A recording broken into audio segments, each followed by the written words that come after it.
Welcome to a world of laughs where humor knows no bounds. Enjoyed your stay? Subscribe, hit like, and keep the chuckles coming. Remember, laughter is timeless.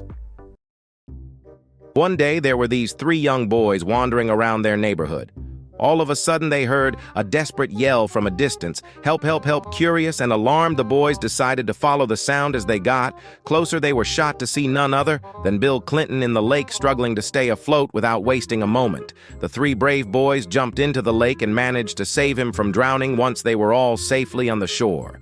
Bill Clinton, deeply thankful, asked the first boy how he could possibly repay him for such a courageous act. The boy, without hesitation, said, "I want a vat." Then Clinton turned to the second boy and asked him the same question. The boy replied, "I want a truck." Finally, he asked the third boy about his desired reward.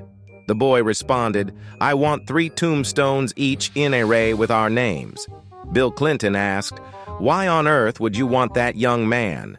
The little boy took a deep breath and replied, "Because when my dad finds out that we saved you, he's going to kill us all."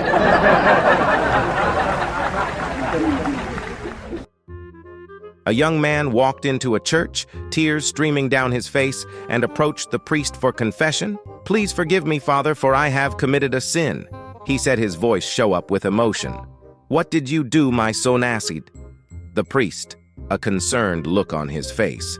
The young man began his story. "A few weeks ago, I decided to go to the local library. I stayed there reading until closing time, and when I was ready to leave, a sudden downpour began. The rain was so heavy and relentless that I couldn't leave.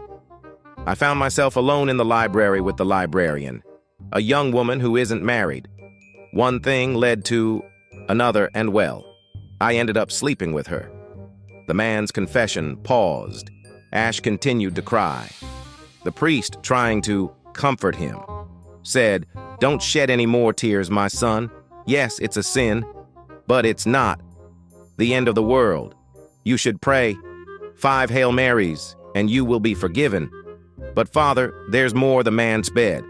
"A few days after that, my elderly neighbor needed help with her computer. Her husband was in the hospital, and she didn't know how to send an email to Herson. I went over to help her. And when I finished and was about to leave, the skies opened up again. A terrible storm made it impossible for me to leave, and one thing led to another. I ended up sleeping with her too," he confessed, crying harder. The priest, looking more serious now, replied, "Oh dear, that does complicate things. However, you can still seek forgiveness. You should pray 15 Hail Mars. Unfortunately, the worst is yet to come." The young man cried, "Yesterday, I visited the barber for a haircut. I was his last customer of the day. Once he finished cutting my hair and was about to close his shop, yet again it started pouring rain outside. I had to wait with him, and well, one thing led to another. I ended up sleeping with him as well." The man sobbed uncontrollably. Taken act, the priest admitted, "Oh dear, this is indeed a more challenging situation than I initially thought. So, what should I do, Father?" The young man asked desperately. With a hint of urgency in his voice, the priest replied, "Well, my son, you should get out of here before it starts raining."